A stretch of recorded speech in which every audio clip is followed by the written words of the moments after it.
Padre nuestro que estás en el cielo, santificado sea tu nombre, venga a nosotros tu reino, hágase tu voluntad en la tierra como en el cielo. Danos hoy nuestro pan de cada día, perdona nuestras ofensas, como también nosotros perdonamos a nuestros ofensores. No nos dejes caer en la tentación, y líbranos del mal.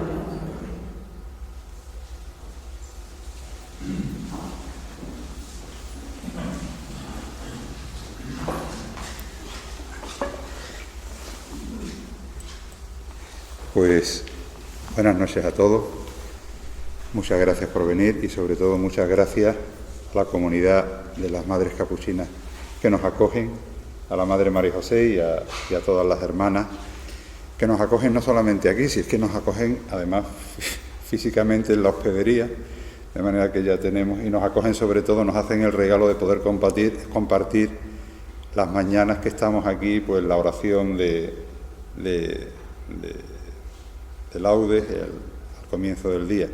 Es un privilegio y un tesoro que no podremos nunca dejar de agradecer a la comunidad. En fin, bueno, pues eso, gracias a todos por estar aquí. Lo que vamos a trabajar, perdón, se me escapan los vicios de profe. Lo que vamos a ver hoy en esta charla, que espero que sea más diálogo que monólogo, es una reflexión sobre cómo la creación del arte, la creación artística o la creación en general es fruto o consecuencia del diálogo. Pero antes de reflexionar sobre eso, no había caído que íbamos a rezar, a hacer una oración primera, un Padre Nuestro. A mí hay un poema que es la invocación al Espíritu Santo que para mí es conmovedor. Siempre que lo leo me conmueve. Yo les invito a que si quieren lo lean conmigo, si los que no necesitan gafas, ¿vale? Y lo leemos juntos. Ven Espíritu Divino, manda tu luz desde el cielo, Padre amoroso del pobre, don en tus dones espléndido, luz que penetra las almas, fuentes del mayor consuelo. Ven dulce huésped del alma, descanso de nuestro esfuerzo, tregua en el duro trabajo, brisa en las horas de fuego, gozo que enjuga las lágrimas y reconforta en los duelos. Entra hasta el fondo del alma, divina luz, y enriquécenos. Mira el vacío del hombre si tú le faltas por dentro. Mira el poder del pecado cuando no envías tu aliento. Riega la tierra en sequía, sana el corazón enfermo, lava las manchas, infunde calor de vida en el hielo, doma al espíritu indómito, guía al que tuerce el sendero, reparte tus 7 dones según la fe de tu siervo, por tu bondad y tu gracia, dale al esfuerzo su mérito, salva al que busca salvarse y danos tu gozo eterno. Amén. Bien, pues a partir de aquí vamos a hacer, les voy a proponer hacer una reflexión conmigo. La creación es fruto de un acto de diálogo en el seno de Dios. La creación es obra de Dios Trinidad. Los cristianos somos trinitarios, los católicos somos trinitarios, y por lo tanto entendemos que Dios son Padre, Hijo y Espíritu Santo en diálogo perfecto de amor. Y fruto de ese diálogo perfecto de amor surge la creación. Luego, de alguna manera, la creación es fruto del diálogo creativo entre las 3 personas de la divinidad. La imagen que he puesto, me he permitido usar una vidriera que también hice hace ya un puñado de años, y me gustaría reflexionar sobre qué hay ahí en esa vidriera. ¿Qué ven ustedes en esa vidriera? Los que lo sabéis, callar su... Los que no la conocéis, veis una paloma, veis un ojo y veis también entre el ojo y la paloma, si dejáis de ver el ojo, veis la cabeza de Cristo. En definitiva, es una representación de la Trinidad, pero intentando entender esa Trinidad en diálogo, de manera que vemos que el ojo es al mismo tiempo, el iris del ojo del Padre es al mismo tiempo la cabeza de Cristo, que nos redime, y del Padre por el Hijo, o del Hijo y el Padre, según si estamos en la Iglesia ortodoxa o en la católica, pues nos viene el Espíritu Santo. ¿Vale?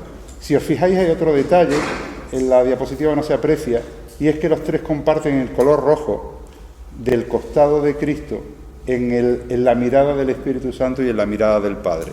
Ese punto rojo del ojo es el mismo color rojo de la llaga del costado de Cristo. Quiero decir que en la divinidad se comparte todo, no como en el matrimonio, que a veces no se comparten muchas cosas, sobre todo las cosas chungas. Pues bien, en la Trinidad se comparte todo. Y como se comparte todo, el diálogo es creativo. Y fruto de ese diálogo creativo surge la creación. Los hombres que participamos de esa experiencia creativa en diálogo de Dios, pues en la medida que vivimos ese diálogo somos más creativos. En la medida que nos cerramos, perdemos esa creatividad. Yo no me creo que los artistas sean esos seres que se encierran en su torre de marfil y no quieren saber nada del mundo. Eso no es fuente de inspiración. La fuente de inspiración es entrar en diálogo con los demás y enriquecerse con los demás, con lo que los demás te aportan. Eso para mí es fuente de inspiración.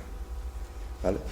Y de la misma manera que vemos en nuestra experiencia personal y en la reflexión teológica sobre la creación del mundo que el diálogo es fuente de creatividad, lo mismo lo podemos ver en la creación de la obra de arte.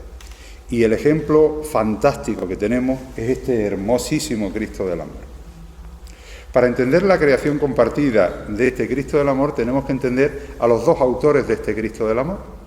Por un lado, el padre Villarelo, sacerdote portuense del siglo XVIII, era el menor de 12 hermanos y fue un predicador fantástico del puerto que sobre todo tenía una sensibilidad especial para las personas que más sufrían, para las personas con más necesidades. Fruto de esa sensibilidad, él atendía a lo que nadie quería en la sociedad, lo que nadie atendía en la sociedad. Yo no sé si saben ustedes que el hospitalito del puerto de Santa María, quien lo puso en marcha fue él. Que él fue el autor, el inspirador del hospitalito del puerto de Santa María, el que promovió el que se hiciese el hospitalito del puerto de Santa María para atender sobre todo a las personas con más necesidad, las personas que no podían pagarse la atención sanitaria.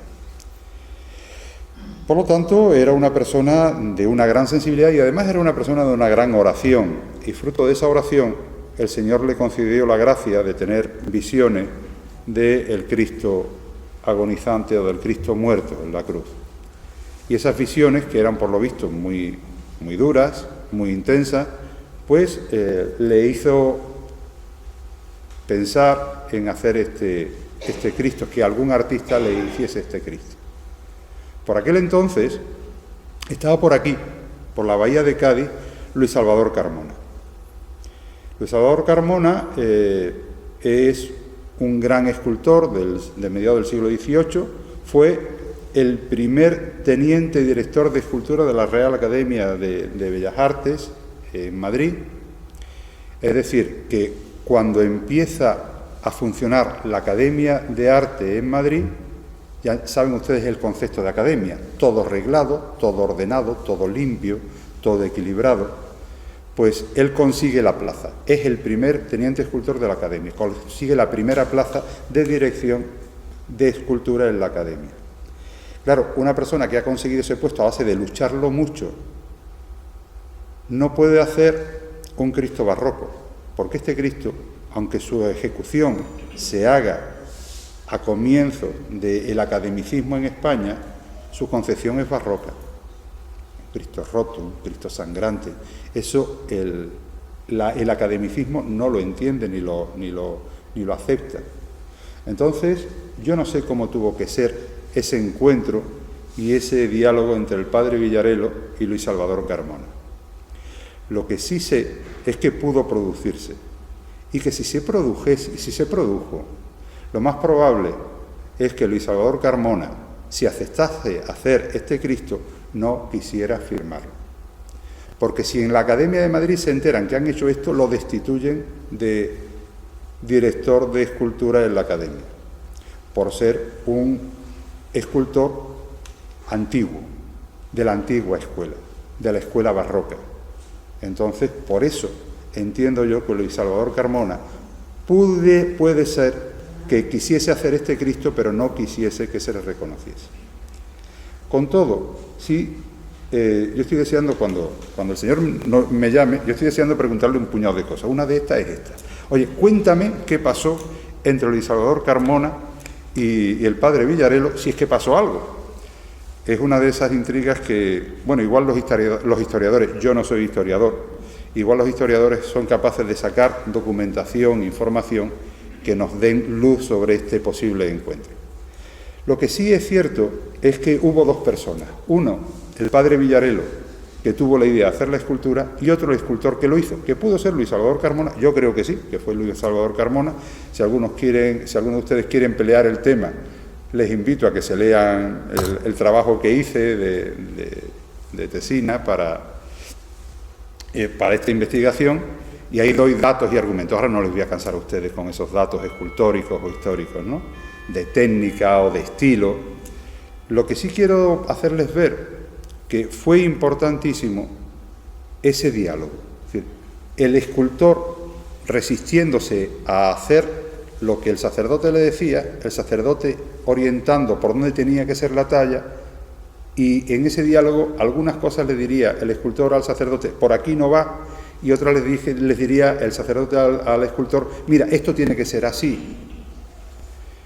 Yo creo que en ese proceso de diálogo surgieron cosas sorprendentes y nuevas que ni uno ni otro esperaban. En ese diálogo, cuando dialogamos con otra persona y dialogamos abiertamente, nos suele pasar que cuando no nos cerramos en el rencor o en la soberbia, que salen cosas hermosísimas.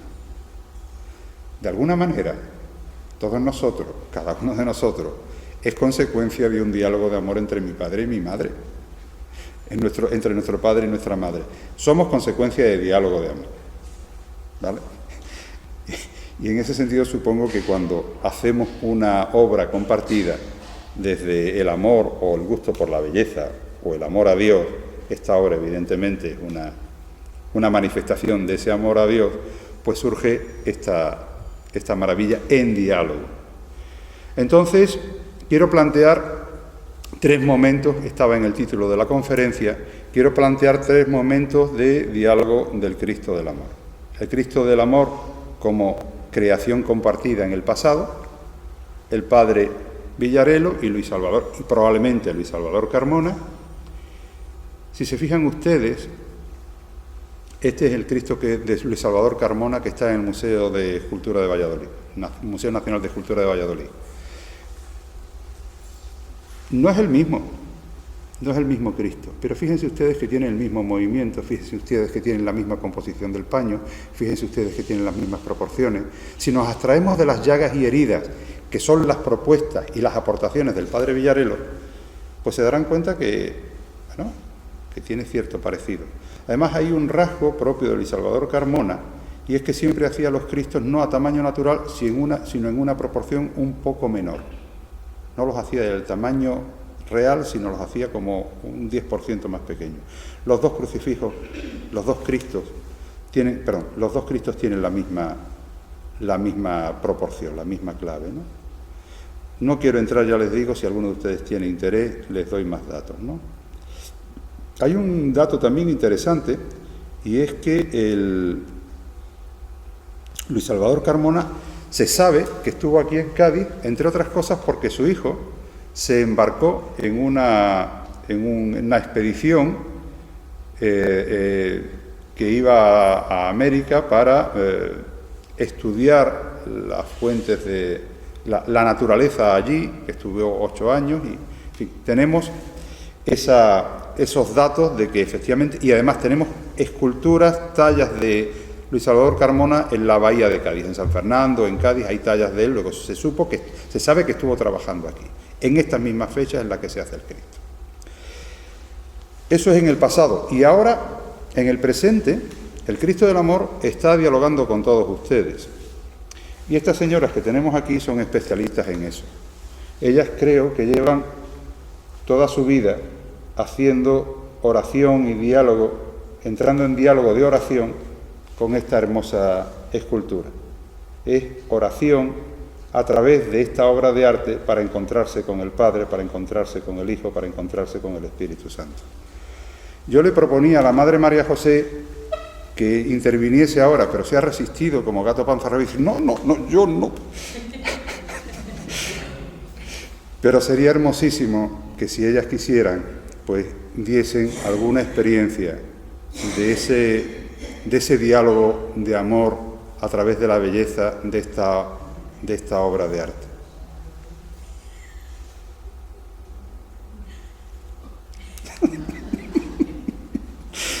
Bien, no hace falta que ellas intervengan, todos las conocemos y todos sabemos su dedicación en esta labor maravillosa y tan necesaria de la oración. De manera que ese es el diálogo entre esa creación compartida que sigue generando esta obra de arte. Hoy. Y tenemos la propuesta que llevo hablando con don Pedro y su compañero de una creación compartida de cara al futuro, en el futuro. ¿Qué futuro tiene el Cristo del Amor en el puerto de Santa María? Y si se fijan ustedes, esta diapositiva está en blanco. ¿Por qué? Porque ahora no voy a hablar yo, ahora hablan ustedes. Ya les decía que esta charla no iba a ser monólogo, sino que iba a ser diálogo. Si les estoy proponiendo a ustedes que el diálogo es fuente de creatividad, no me voy a dar la media hora que me voy a dar de charla, ¿vale? Hablando yo. Les he pedido que intervengan a ellas, va a ser que no. Les propongo que intervengan ustedes ahora. La pregunta es, ¿el Cristo del Amor va a seguir siendo lo mismo hoy que hace 200 años? ¿O tenemos posibilidades nuevas de seguir favoreciendo ese diálogo desde la belleza con la sociedad actual, que tanto necesita la belleza? Esta mañana, en la entrega de premios del certamen de Poesía y Arte en homenaje a mi padre, ha sido hermosísimo, se lo puedo asegurar, el entusiasmo, la emoción, la alegría de las niñas que han obtenido el premio de Poesía y Arte en la sección del colegio, ¿no?, del Instituto José Luis Tejada. Y yo les decía a estas niñas de primero y segundo de la ESO que tenían una tarea fantástica de hacer presente la belleza en la sociedad de hoy, hacer presente el arte en la sociedad de hoy, cada vez más urgente y más necesaria, porque esta sociedad produce mucho sucedáneo de arte y poco arte real que nos alimente el espíritu, que nos alimente la sensibilidad.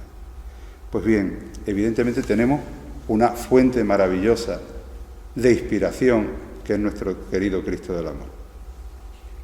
¿Vamos a dejarlo aquí o lo vamos a sacar en procesión? No, ya sabía yo. Bien, no es eso, evidentemente no se trata de sacar a esta imagen. Esta no es una imagen para procesionar, a pesar de que se ha procesionado durante algunos años. Entonces, ¿qué podemos hacer? ¿Qué piensan ustedes que podemos hacer con este Cristo del Amor? Yo creo que ponemos sobre todo que desde mi punto de vista, cuando se hizo la raya, se hizo la creación de la raya, en aquel entonces nosotros éramos futuro. Sí, ¿vale? claro.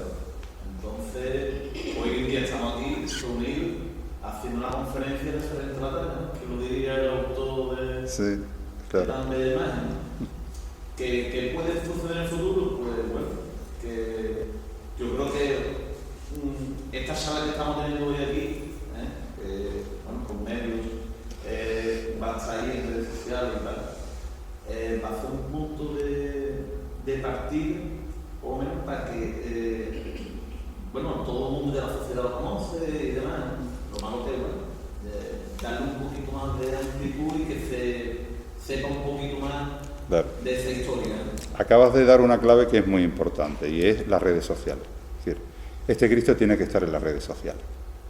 Y yo no tengo tiempo, tengo otras tareas que me desbordan, como saben muy bien mi familia y los que me conocen, pero si ustedes tienen tiempo, por favor, qué responsabilidad enorme para todos aquellos que están enamorados del Cristo del Amor, que tienen conocimiento y tiempo para difundirlo en las redes, el de darlo a conocer. Yo tengo lógicamente, en mi despacho, en Granada, tengo una foto del Cristo del Amor detrás de mí. Cuando llegan los alumnos, conforme van llegando, se quedan mirando al Cristo.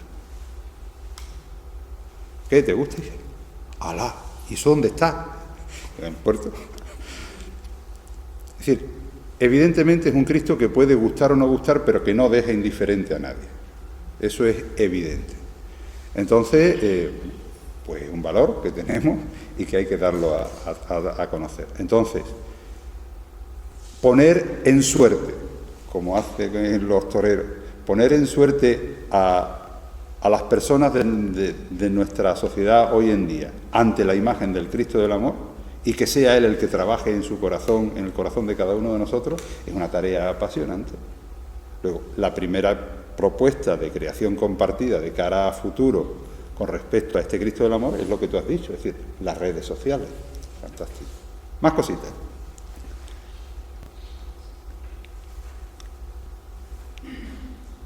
Yo creo que las redes sociales haría falta porque es que si no, no se podría poder llegar a la obra que tuvo este Cristo Claro. en los años 50, 60, 70, Sí, sí. cuando procesionaba en Vía Crucis desde el convento que salía a las 4 de la tarde, Larga, Victoria, Cielo, Barrio Cristo de los Gitanos.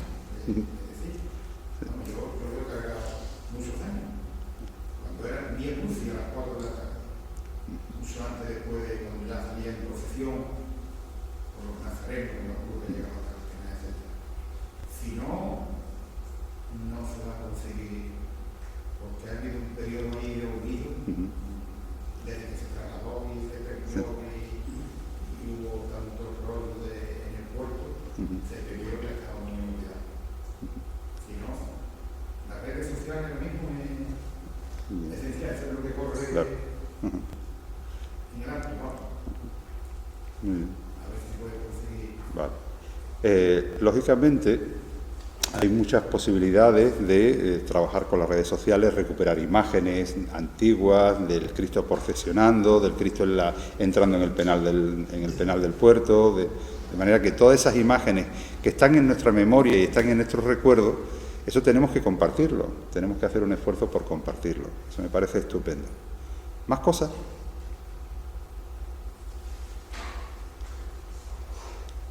Bueno, yo creo que dando unos pasos atrás, digamos, de las épocas, desde que se creó, como dice Iván, el Cristo, ya hace una etapa, otra, y como has dicho tú, no dejan diferente a nadie. Nosotros estamos también investigando mucho sobre esas etapas y desde que vinieron las hermanas capuchinas aquí, siempre ha habido devoción, de una manera o de otra. En las últimas etapas, la asociación de Piadosa, que defendía adultos, y después, en esta etapa más moderna, pues siempre ha habido algún grupo o alguna asociación o algo que potencie esa devoción y siempre asistir. Y nosotros, por nuestra parte, pues, llevamos pocos años, llevamos 5 o 6 años, y nosotros vimos como otro prisma a adorar al Cristo y a hacer devoción, que es mediante la oración. Entonces yo digo que nuestra etapa es esta, de potenciar, no porque normalmente la sociedad de hoy está acostumbrada a que como no saque una imagen, la imagen no trasciende. Entonces nosotros estamos en el punto de mira, digamos, de hacer las cosas diferentes. podría haber muchas propuestas, como hacer una réplica, no hacer una réplica, pero la cuestión es esa. Si hace una réplica o no hace una réplica, va a tener una trascendencia como la tiene Cristo, que nunca va a tener, está claro. ¿Merece la pena verdaderamente hacer...? Yo, antes de entrar en eso, has dicho algo de pasada que quiero hacer hincapié y que ya veréis cómo después sale en la siguiente diapositiva. Y es el tema de la oración. El diálogo con Dios lo tenemos cada vez que queramos. ¿Y qué mejor fuente de inspiración que Dios? Por eso hemos invocado al Espíritu Santo al comienzo, porque el Espíritu Santo es la persona de la Trinidad que tiene el encargo de seguir inspirando y provocando en nuestro corazón nuevas acciones de amor y de belleza y de fe.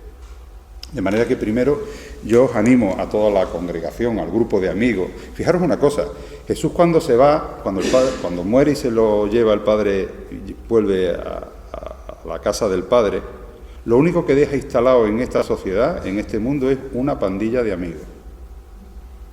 No deja más. Una pandilla de 12 amigos que están dispuestos a jugarse la vida.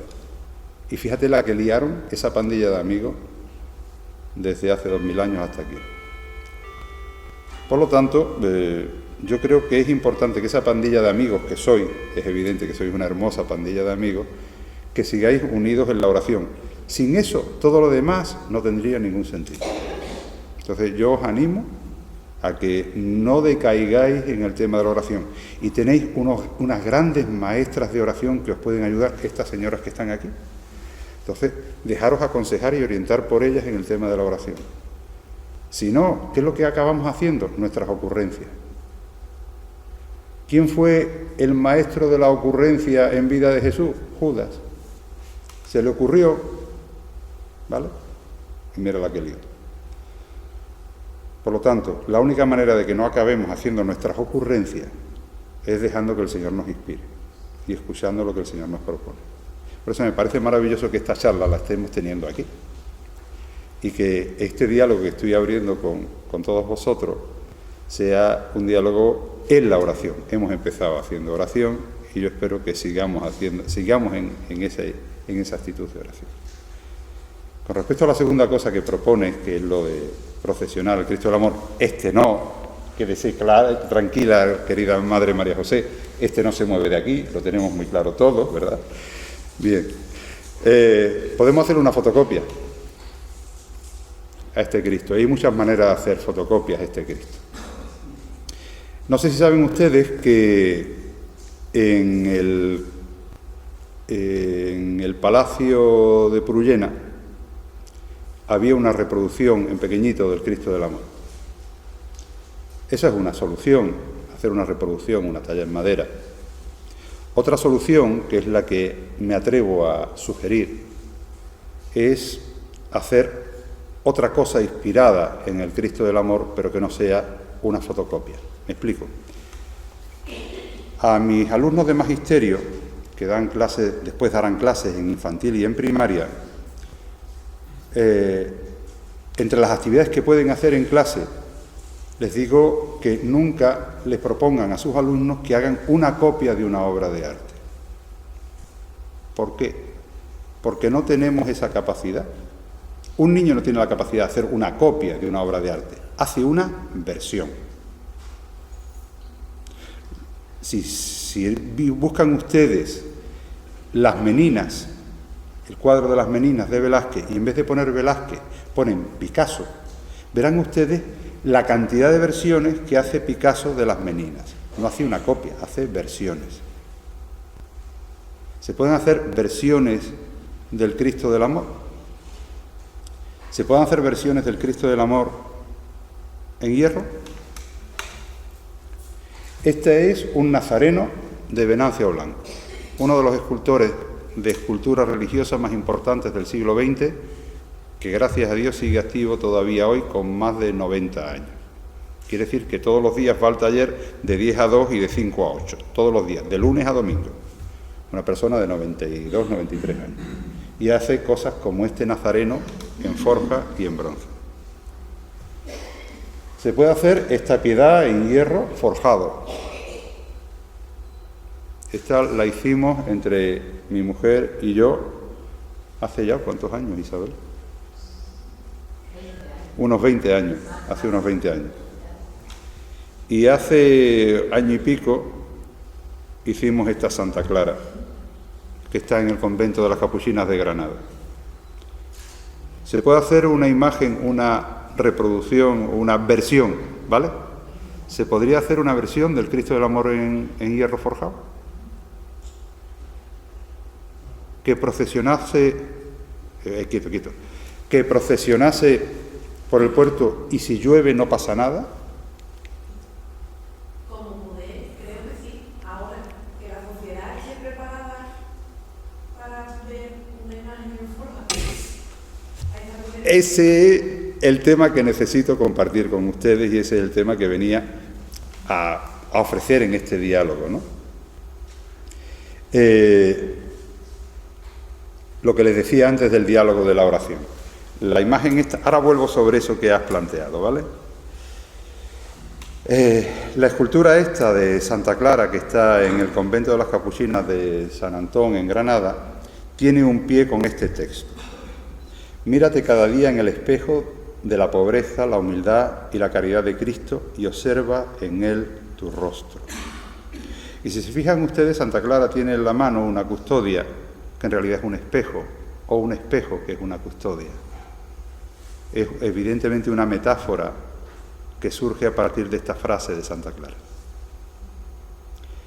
Es la oración, por eso decía antes cuando tú planteabas el tema de la oración, así de pasada que yo insistía, es en la oración donde tenemos que estar haciendo ese diálogo. Yo sospecho que detrás de esta propuesta que quiero hacerle, igual hay, no sé, intenciones que a lo mejor no son fruto de la oración, sino de la soberbia o de... No sé, por eso necesito depurarlo en diálogo con ustedes. Es necesario que lo dialogue con los fieles del pueblo de Dios. ¿Se puede sacar una imagen en procesión del Cristo del Amor hecha en hierro? ¿Qué es lo que tendría que tener esa imagen para que fuese acogida y aceptada por los fieles, los apasionados del Cristo del Amor, y pudiese salir en procesión en el puerto?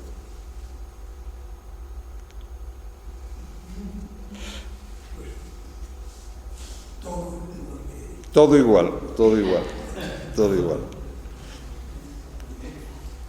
Me comentabais el otro día que esta investigación sé que la habéis hecho, porque ya este tema lo llevamos hablando algún tiempito, y me comentabais que una de las cosas que pedían las personas con las que les preguntabais este tema era policromía.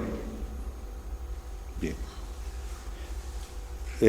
Afortunadamente la tecnología de hoy nos permite pintar nuestros coches de los colores que nos dé la gana. Es decir, hoy en día el mundo de la pintura, de la tecnología pictórica, te permite hacer maravillas sobre chapa de hierro. Si queremos hacerle una policromía a una chapa de hierro, se puede hacer. El tema es ese. La sociedad está acostumbrada a hacerle la devoción a una imagen realista, Sí. de cierto modo. Entonces, al de ver la puntualizada, ¿está preparada la sociedad o el pueblo para ver este tipo de imagen y que la gente le haga devoción? Es que esa es la pregunta que en verdad nadie sabemos. Bien, volvemos a esta diapositiva. Por favor, fíjense un momentito. La sociedad estaba acostumbrada a esto. Y en medio de una sociedad en la que estaba acostumbrada a esto, fruto de un diálogo desde la oración, surge esto otro.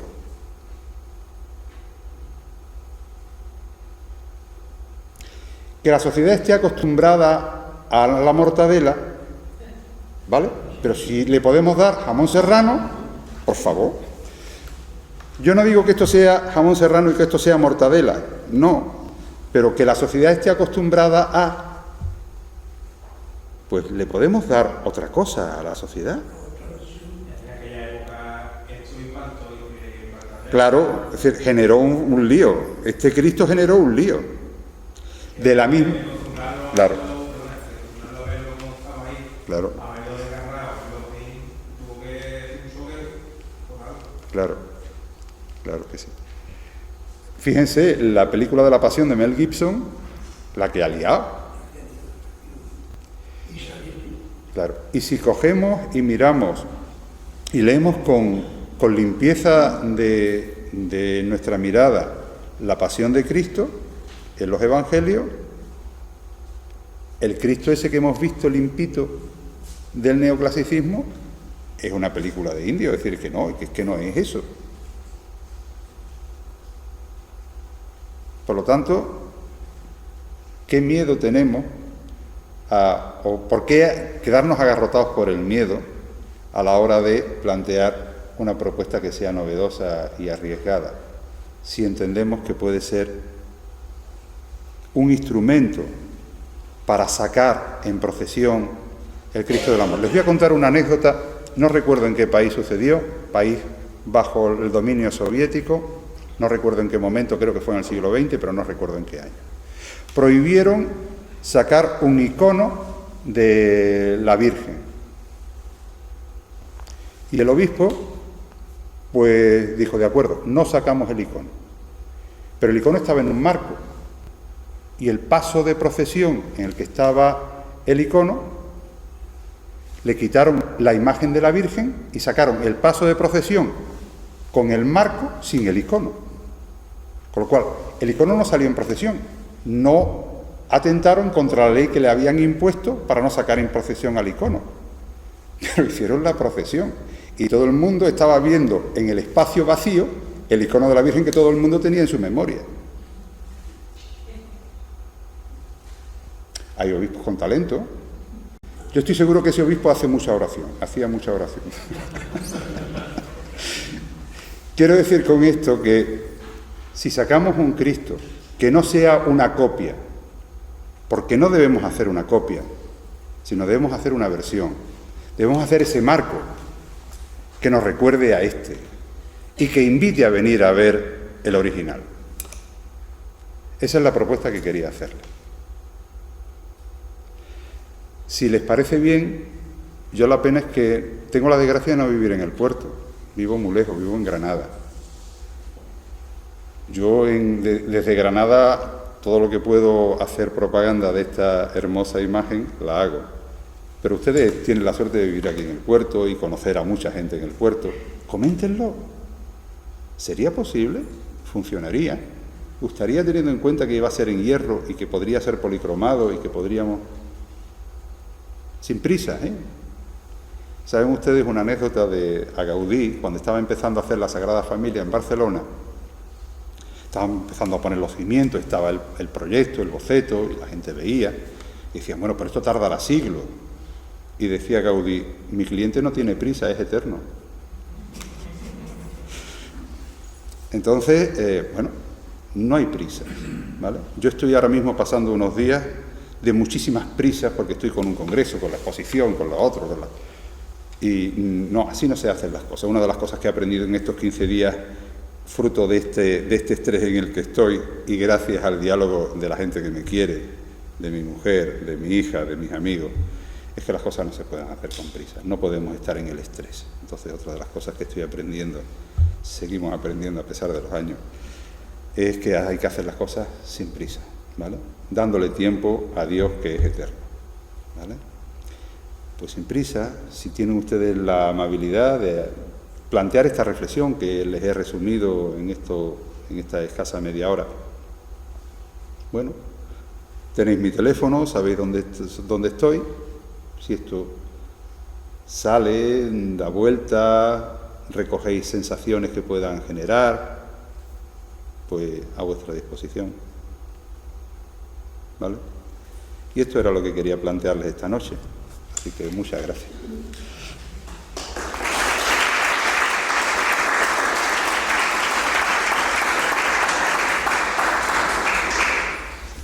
Si alguien quiere comentar algo,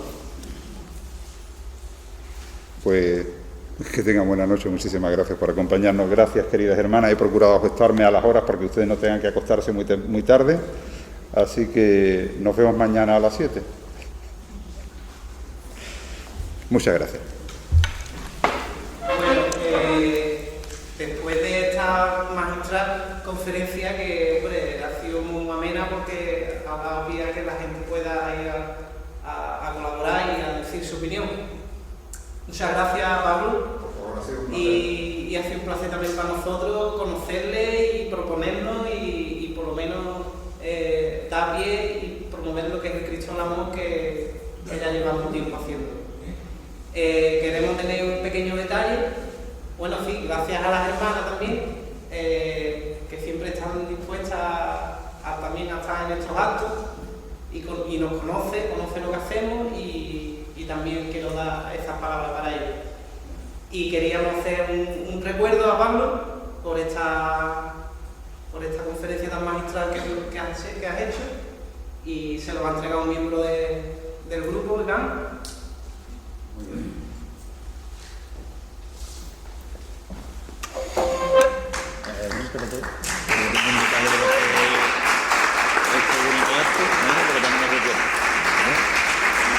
Muchas gracias.